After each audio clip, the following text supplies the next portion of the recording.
everybody. Tracy Stuckrath here, and I am on. It's the last day of Catersource, right? Yes. Yeah, last day of Catersource. We're on the show floor, and I am here with Chef Boris Seymore. How you Hello, doing? everybody.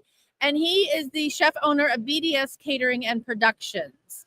And the other day, actually at the pre-conference, which was part of the Art of Catering Food, he did the Lunch and Learn, a trip south, and that's what we're going to talk about today.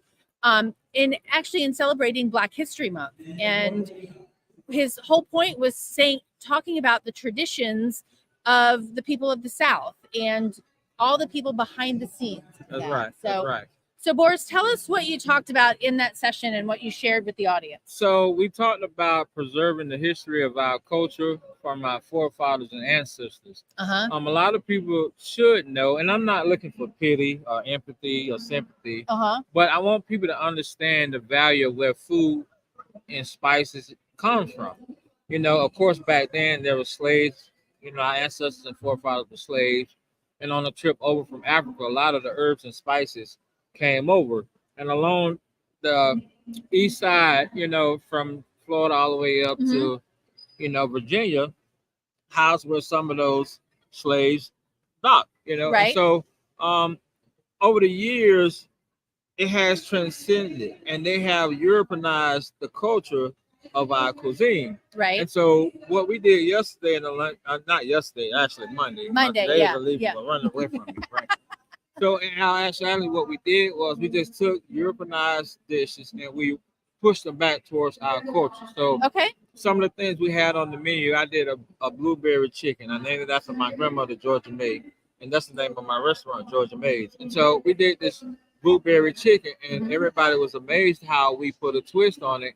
And all we essentially did just use the original spices that our ancestors and forefathers used, and I just pushed it back and retwisted and pushed it back towards our culture.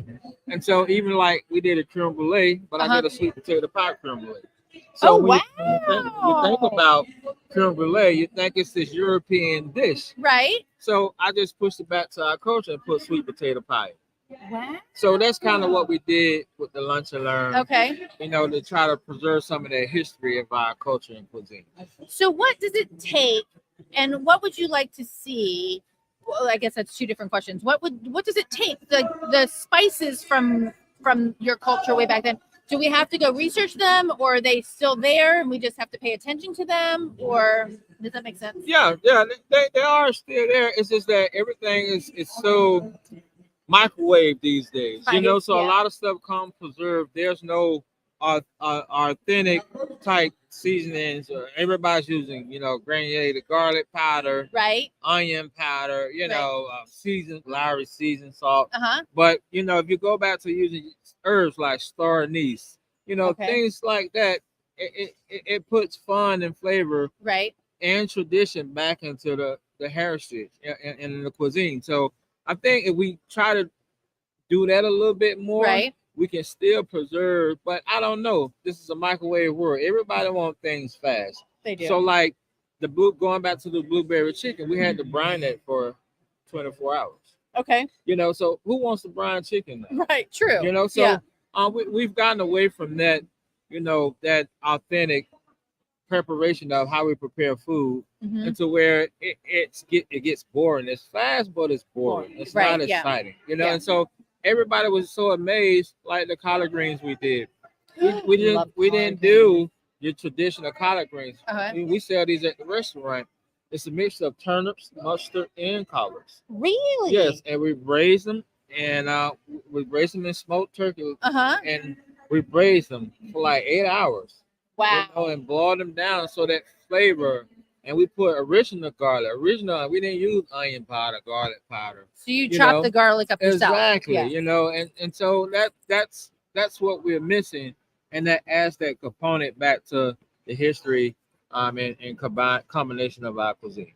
And when you do that with when you're selling your catering to a client, right?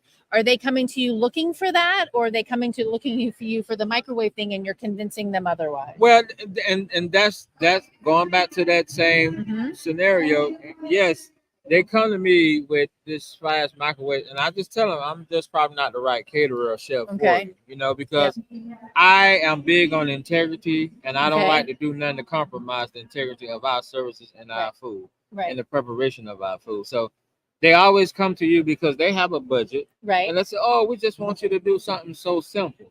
Well, I'm not the simple guy. I'm the wrong caterer chef if you're looking for something simple. You know, so I'm trying to preserve that and get away from that. You know? And so, and then I heard a term the other day that the chef said, and he was on yesterday,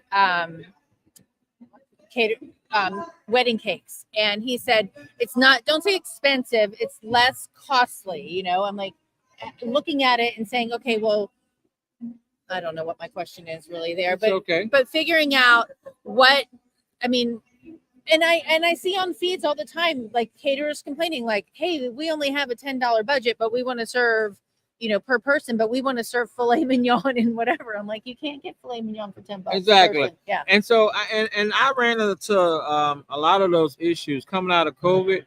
Everything was busy. Everybody, you know, was double booked. And so right after that peak and it balanced out, I started to begin calls, a lot of calls with that same thing. Oh, we only have a budget of this, a budget of that. And so, and I got this from another caterer as well. And they say, and it helped me as we talk to the client or my assistant talk, we asked them, in your mind, where would you go? Where would you like to eat? Where you can take 20 or 30 good friends.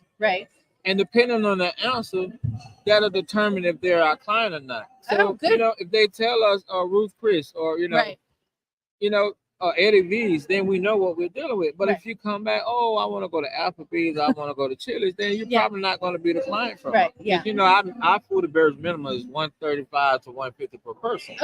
So, you know, and that's inclusive or before? That's inclusive. Well, not included, you know, sales tax and service fees, you know, but you have to think about it. If you go to someone and you say, hey, I want to do a party, I got 20 people and my budget is $300. Can you take them 20 people to your restaurant and actually buy food for $300? So what makes you think that you can do it with us? And we don't have the brick and mortar restaurant. We don't have the ovens.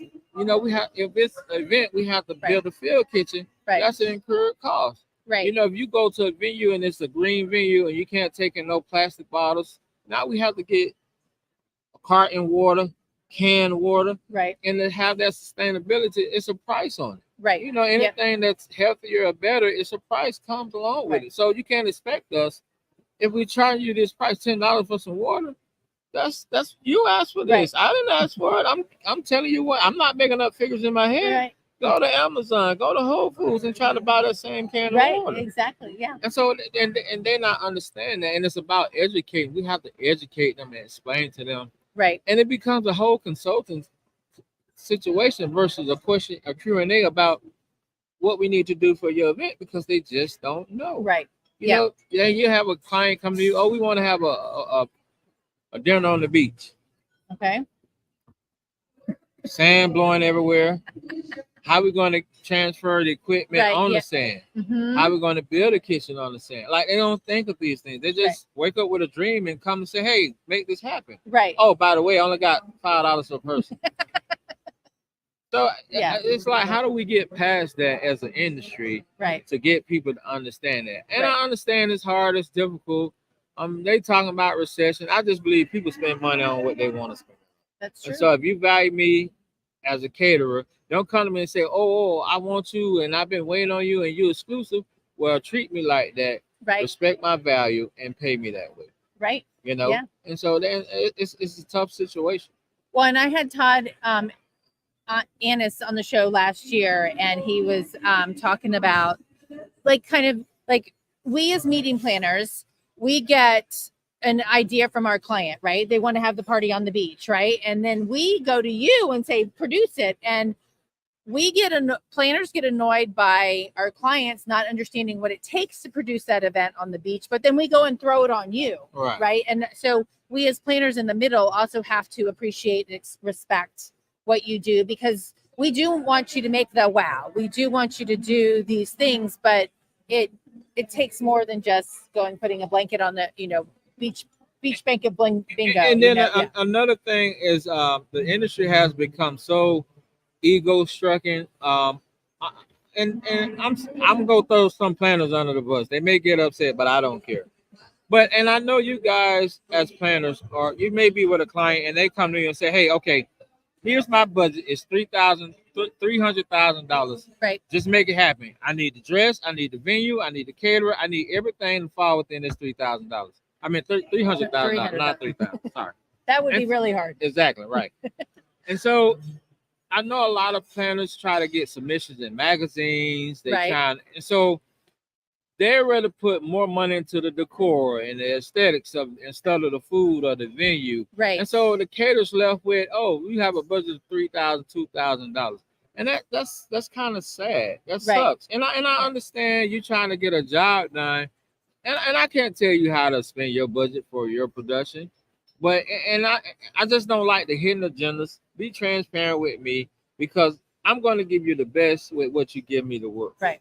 And it's not fair for you to have the integrity and still, and me, I don't get it because I'm a caterer, because you have a hidden agenda. Right. And I think if we can balance that out and figure that situation out where everybody win, then we all can partner all the time. Right. And we all can grow, but I think it's sad that some planners do that. Right. All right. Something you said, I want to go back to for around Black History Month, and it's taking it back to understanding and respecting what you do, right? And behind the scenes, and that's what your BDS catering and production is like that behind the scenes and the people behind the scenes that get the job done, and that's what your team does, right? But tying that back to the culture of the food and things like that, how do we? Do you know Tiffany Barrier? Are you familiar with her? Yes. So she's bringing that history with the beverages, right? The history of that. Where do you see it going now, going forward with bringing that historical perspective back on food and beverage? I like the direction it's going. If we can just collectively as an industry really take it and apply it to almost anything we do, so we can preserve that history. Because going back, we know who cooked the food. For those big events, for the White House. I mean, almost the butlers. There's Lee Daniels has a movie called The Butlers. So we know that behind the scenes thing that made the president look good, that made these slave owners and masters look good. It, believe it or not, it was Black folks. And it like I said, I'm not trying to get people to feel empty, have sympathy, feel sorry for us. What happened. What's done was done. The best thing we do is just treat it with kindness and just apply and not forget it and understand that it wasn't you that started this or made this. It was us. And that's just where I'm at on it. Okay, yeah. So what are some of the spices that you like to use, thinking about the historical dishes? Oh man, all kind of rice. South Carolina is known the golden for rice. Carolina gold rice. Star anise. Just the grains. The couscous, like all that stuff. When people think of African American, I'm gonna move away from African American. I'm gonna say Black American because I don't know nothing about Africa. That's just how I'm gonna represent it. Black America. People think, it's no good cuisine. It's sloppy. It doesn't look appealing. It's not healthy. Yes, it's not healthy. It's just onion powder, garlic powder, Slavor seasoned salt. And it's more than that. It's more than that, and that's what we incorporated and showcased at the Lunch and Learn. That this is an unbelievable meal, and it can look elegant. It can be presented good, and it can taste good. And it can be healthy because it's natural. It's not soaked and lard and fat and grease and those type of, MSG type, seasonings and stuff. So all natural. And what's the number one dish that you sell at the restaurant and in the catering? So at the restaurant, we're famous for our turkey wings. Turkey wings. Yes. Okay. So they're not the smoked turkey wings, not the drums. Okay. So the baby turkey wings is just they're fresh and they're the flats. Okay. And so we store them and we braise them down. Okay. With onions and bell peppers, and we make a gravy for them. Okay. And so we're famous for that because we have a bowl concept.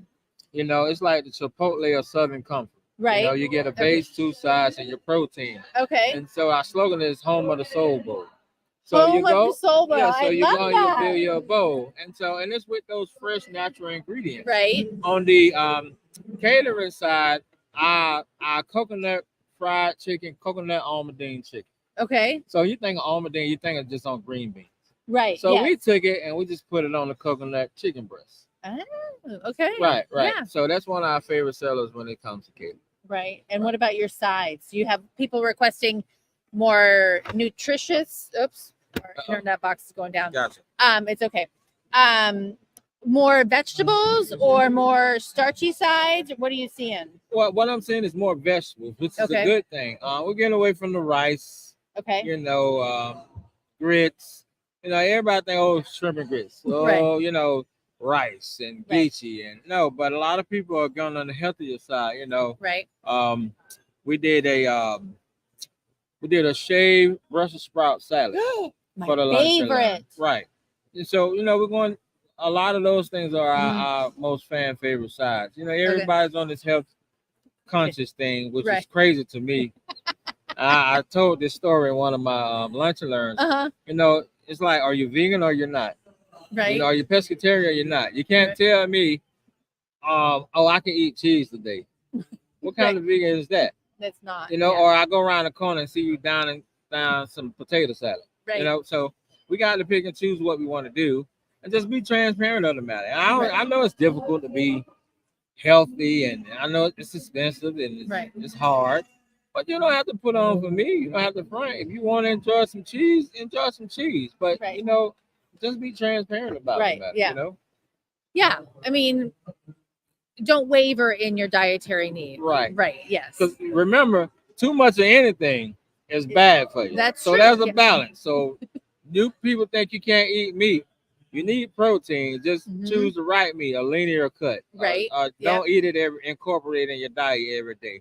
We do something back at home where we do meatless Monday, a no starch Saturday, stuff like that. Be creative with your family and kids. Right. And it's promote eating a little healthier, but you still can enjoy it and not be miserable in life. Right. It's like there's a term, there's flexitarian and reducitarian. So reducing it so that you're not eating it every day or as much as you used to eat it. Right. Yeah. Okay. Right. Now, so the podcast is all about safety, sustainability, and inclusion. Right. So what does safety in food and beverage mean to you? Safety means exactly what it is. It's being safe, having those processes and systems in place to create a safe environment, not only for your clients, your staff, and yourself. When the sustainability part comes in, everybody's going that way. Everybody's going green. They're even back home. They're even making it mandatory that catering has to do, compost. Oh, really? Okay. Not so much on the beef side or the meat side yet. Right. So much on the vegetable side. Okay. They haven't incorporated because it's hard to compost meat. You don't want maggots and stuff like that. But so what we try to do is we try to at least cook the meat down. Right. That way it's not so bad. We try to create a compost, but it's already cooked, and you don't have to worry about the maggots and stuff like that. So I don't think I've said maggots on a show yet. Oh well, I'm sorry. I'm transparent. It's okay. No, I like it. It's It's a thing. You don't want maggots in your food. Exactly. Yeah. Around your house or your yard. So and a lot of the venues we use. So there's one venue back home. It's called Amenity Lagoon. Okay. And it's a FPNL. They do the electricity down in Florida. Okay. And they have this power plant. So before they built the lagoon, all the manatees would migrate to the power plant because of the warmness of the water. Right. And so certain parts of the season, you can go there and you can see the manatees down there. So they built the venue around it. So it's all eco-friendly venue. You can't take no plastic. It's all sustainable, and recyclable.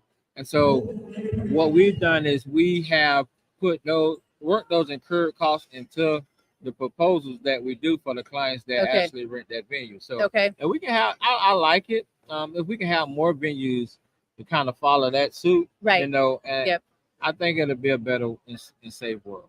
Okay, good. And then what about inclusion? What does that mean to you in food and beverage?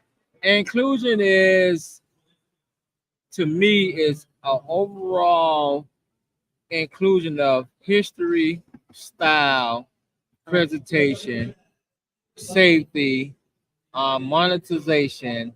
Mhm. You want to hit every point. You want to include all that into being a successful caterer or event planner or whatever the case may be. That's what inclusion means to me.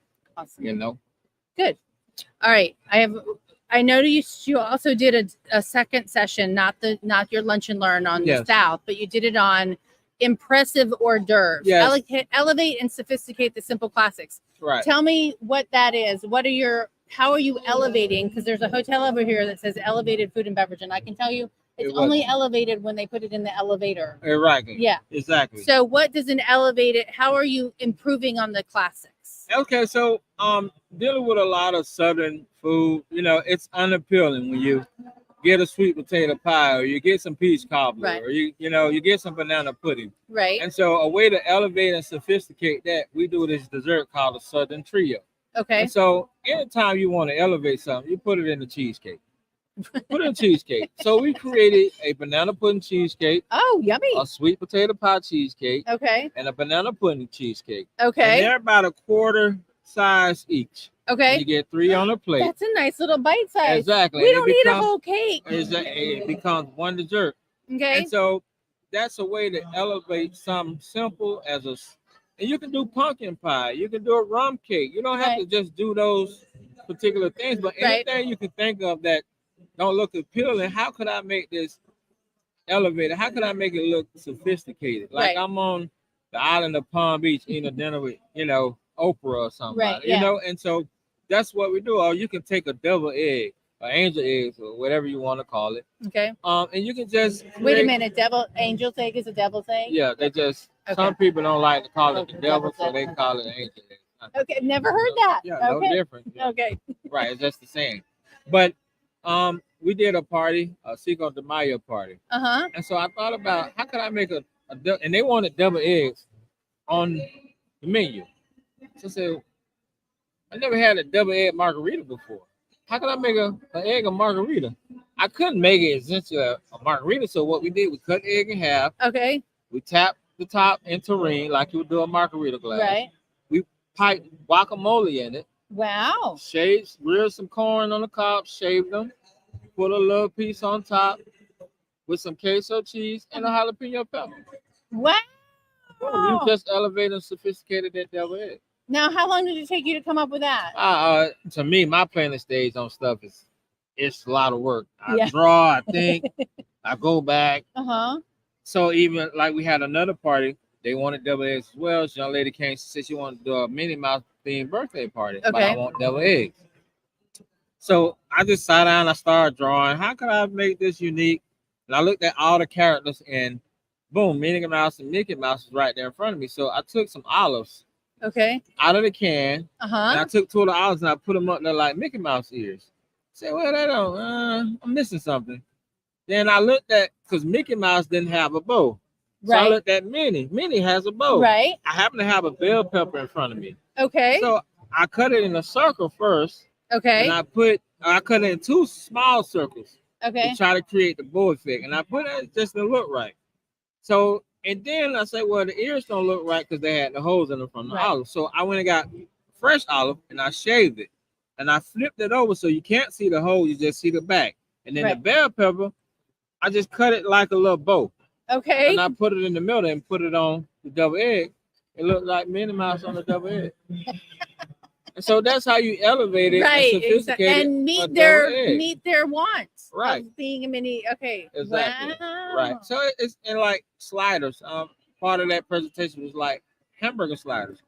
Everybody can make the typical boring hamburger slider. Right. But we have these tricolor buns that you can elevate it by just changing the color of the bun. We get these black buns imported from France.